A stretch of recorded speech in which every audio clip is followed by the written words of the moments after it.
मित्रांनो, सर्व बाकासूर प्रेमी आणि मथुर प्रेमी यांच्या चेहऱ्यासमोर एकच प्रश्नचिन्ह पडलेलं आहे. ते म्हणजे येणारं वडकी मैदान. दिनांक 5 डिसेंबर 2025 रोजी वडकी येथे हे हिंद केसरी किताबाचं मैदान होणार आहे मित्रांनो. आणि या मैदानामध्ये आपला सर्वांचा लाडका बाकासूर कोणासोबत पाळणार आणि बिंदोडचा बादशाह मथुर 1001 हा कोणासोबत पाळणार. बाकासूर आणि मथुर प्रेमींना याचाच प्रश्न पडलेला आहे. तर मित्रांनो, त्याच्यासाठीच हा व्हिडिओ बनवलेला आहे. या मैदानामध्ये बाकासूर आणि मथुर कोणासोबत पाळणार आहेत. तर पहिल्यांदा मित्रांनो, आपण मथुरबद्दल बोलूया. मित्रांनो, या मैदानामध्ये अशी चर्चा होती की मथुर आणि घोटचा सर्जा हा या मैदानामध्ये पळेल. परंतु मित्रांनो, ही जोडी कदाचित आपल्याला पुसेगाव हिंदकेसरी मैदान येणारं 16 डिसेंबरला होणारं मैदान, या मैदानामध्ये आपल्याला मथुर आणि घोटचा सर्जा हा नक्कीच पळताना दिसतील. परंतु मित्रांनो, एका बाईटमध्ये राहुल शेठ स्वतः बोलले होते की आपण एखाद्या मोठ्या मैदानामध्ये म्हणजे वडकीच्या किंवा पुसेगावच्या मैदानामध्ये आपण कॉकटेल उर्फ सुंदर पिंटू शेठ मोडक यांच्या दावणीचा बैल त्याच्यासोबत पायरा करणार आहे. तर मित्रांनो, पुसेगावचं तर फिक्स झालेलं आहे, घोटचा सर्जा आणि मथुर.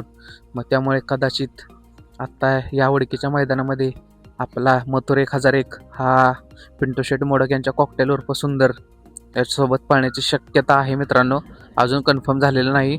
कन्फर्म झाला की लगेच पुन्हा व्हिडिओ टाकेन. परंतु हा एक अंदाजित पायरा आहे, कारण 100% मथुर कॉकटेलसोबतच पळू शकतो. मित्रांनो, बरेच दिवस झालं कॉकटेल उजेडात नाही. बरेच दिवस झालं या नंदीला गुलालसुद्धा भेटलेला नाही. त्यामुळं त्याचा बॅड पॅच चालू आहे. आणि अशाच बॅड पॅचमध्ये राहुलभाई बोलले होते की आपण नक्की कॉकटेल उर्फ सुंदरला पायरा देऊया, जेणेकरून तो नंदी गुलालात येईल. आणि मित्रांनो, जर तो मथुरसोबत पळाला या वडकीच्या मैदानामध्ये तर नक्कीच मैदानामध्ये नक्की गुलाल भेटेल. कारण मित्रांनो, वडकीच्या मैदानामध्ये मथुरने आधीसुद्धा 1 नंबर केलेला आहे.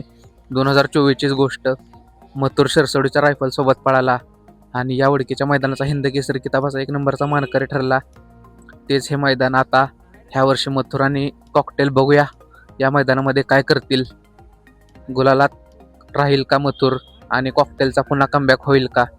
आणि मित्रांनो, आता बोलूया आपला सर्वांचा लाडका, ज्यानं 12 वेळा हिंद केसरी किताबाचा मान पटकावला, असा एक बैलगाडी क्षेत्रातील देव, ज्यानं बैलगाडी क्षेत्र 7 समुद्रापार पोहोचवलं, असा आपला सर्वांचा लाडका, ज्याचा फॅनबेस सगळ्यात मोठा आहे, असा मुळशीचा बाकासूर. तर मित्रांनो, या मैदानामध्ये बाकासूर कोणासोबत पळणार ही अफवा बऱ्याच उठल्या होत्या. मग की जे फॉर्च्युनरचं मैदान झालं त्या मैदानामध्ये बाकासूरच्या पंढरशेठ फडकेंच्या नंदीसोबत पळाला, त्याच नंदीसोबत या मैदानामध्ये पळणार अशी अफवा होती. परंतु मित्रांनो, माझ्या मते आपल्याला बाकासूर या मैदानामध्ये लखन संभाजीनगर एक्सप्रेस फॉर्च्युनरचा मैदानाचा मानकरी ठरलेला असा लखन याच्यासोबत पळताना दिसू शकतो.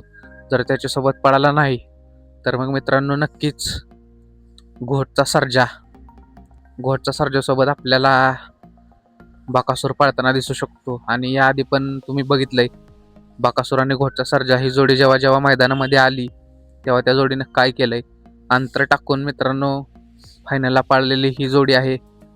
ही जोडी आपल्याला या वडकीच्या हिंदकेसरी मैदानामध्ये पळताना दिसू शकते. नक्कीच मित्रांनो, अतिशय चांगलं मैदान पार पडेल. आणि काही नंदींचा बॅड पॅच चालू आहे, ते नंदी या मैदानामध्ये नक्कीच उजेडात येतील आणि हिंदकेसरी किताबाचा मान देखील पटकावतील. आणि यानंतर लगेच पुसेगाव हिंदकेसरीचं मैदान आहे 16 तारखेला.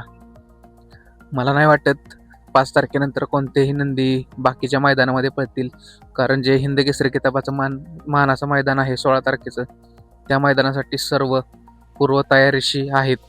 प्रत्येकाचा पायरा झालेला आहे, परंतु अजून पहिरे आलेले नाहीत मित्रांनो आपल्यापर्यंत. कारण आजकाल पहिरे कोण फोडत नाही, डायरेक्ट मैदानामध्ये धप्पा देतात. आणि मित्रांनो, तसंच काही असेल बाकासूरचं सुद्धा सांगता येत नाही. या वडकीच्या मैदानामध्ये बाकासूरसुद्धा नवीन चेहऱ्यासोबत सुद्धा पळू शकतो. आणि जर पळाला तर चांगलीच गोष्ट आहे, कारण तो गरिबाचा नंदीसुद्धा उजेडात येईल.